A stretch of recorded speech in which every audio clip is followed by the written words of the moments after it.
हाय coders. आज की इस वीडियो में हम सीखेंगे function with a return value.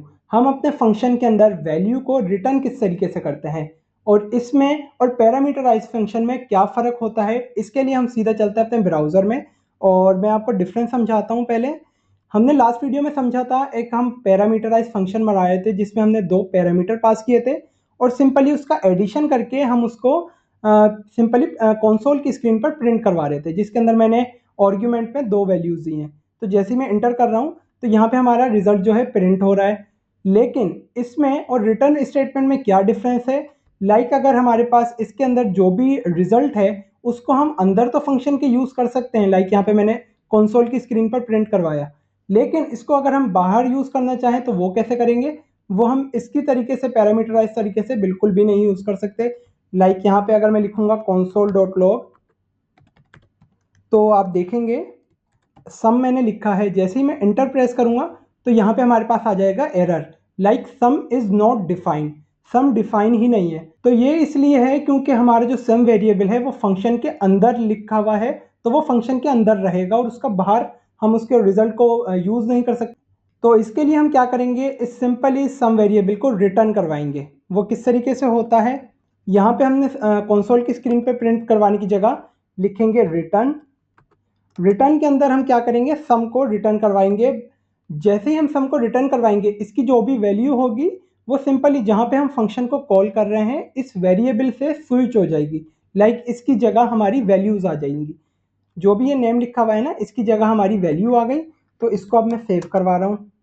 यहाँ पे मैं x नाम से वेरिएबल बना रहा हूँ और इसके अंदर मैंने सिंपली इस वैल्यू को सेव करवा दिया। ये जो है वैल्यू, ये सिंपली अब जो नाम है ना फंक्शन का, ये चेंज हो जाएगा एक वैल्यू में। यहाँ पे हमने 5 प्लस 8 लिखा हुआ है तो ये 13 इसका एडिशन हो गया सम वेरिएबल के अंदर। जैसे ही मैंने इसको रिटर्न करवाया तो रिटर्न होके ये यहाँ पे आया और यहाँ पे इसको चेंज कर दिया किसमें, 13 के अंदर। और अब ये हो गई है हमारी वैल्यू। अब इसको मैं जैसे ही वेरिएबल के अंदर सेव करता हूँ, इसको अब मैं चाहूँ तो पूरे कोड में कहीं पर भी यूज़ कर सकता हूँ। सिंपली ये काम होता है रिटर्न स्टेटमेंट का। तो यहाँ पे मैं जैसे ही इसको कंसोल करवाता हूँ अब .log x को, तो आप देख सकेंगे यहाँ पे जो हमारा रिजल्ट आ रहा है वो आ रहा है 13। वो इस वजह से क्योंकि ये जो नंबर है ना, ये जो नेम है फंक्शन का और ये आर्ग्यूमेंट्स हैं, जैसे ही हम रिटर्न करवाते हैं तो यहाँ के जो भी वैल्यूज़ होगी तो वो रिटर्न होके हमारी इस जो नेम है इसको स्विच कर देगी और यहाँ पे इसकी सिंपली वैल्यू आ जाएगी। तो इस तरीके से हमारा फंक्शन सिंपल काम करता है। हम सिर्फ वैल्यू के अंदर यूज़ नहीं कर सकते, हम चाहें तो इसको स्ट्रिंग के साथ कॉन्केटिनेशन भी करते हैं।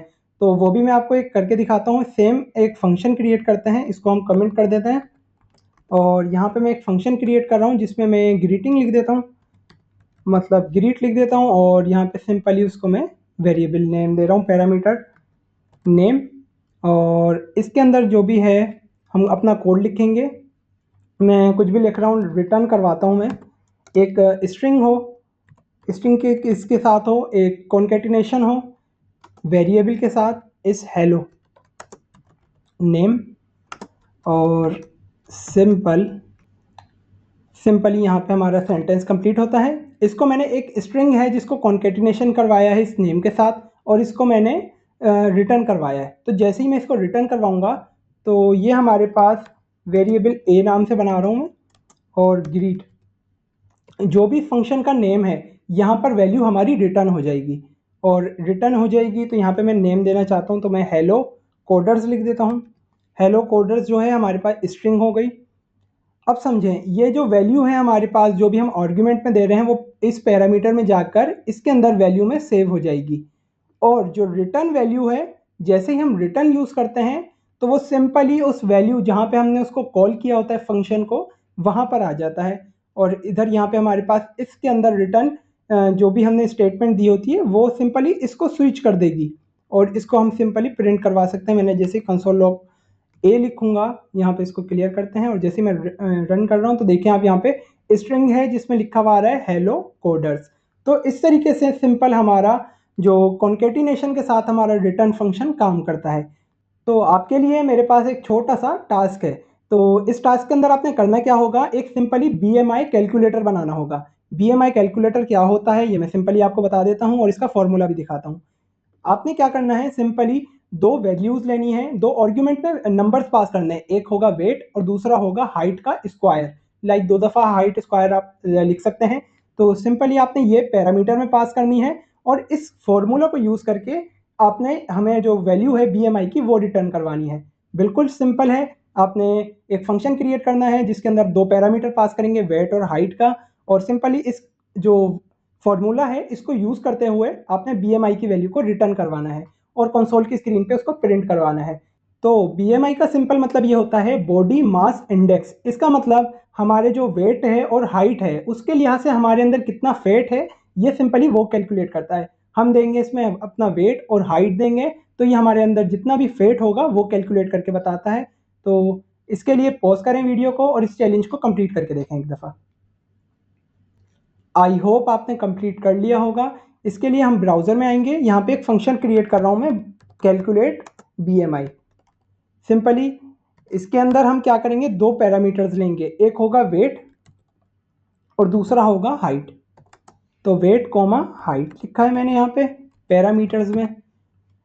सिंपली अब यहाँ पे हम लिखेंगे अपना formula, BMI is equal to weight divided by height square.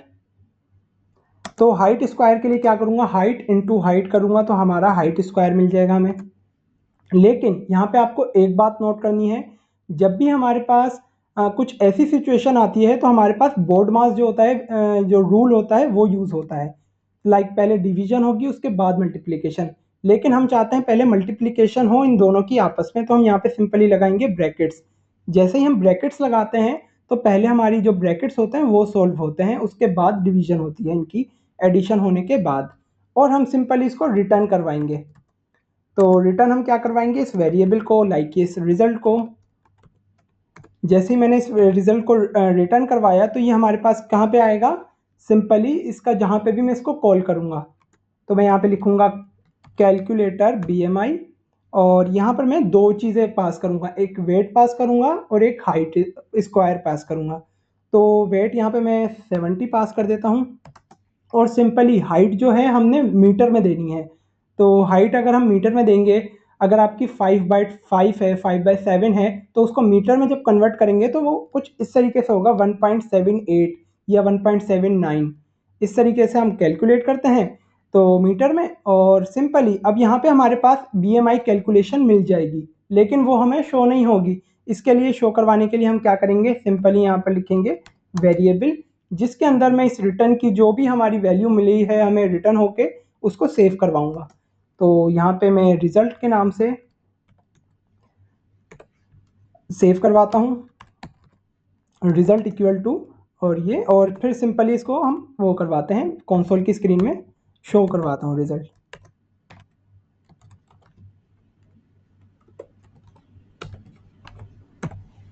Simple है।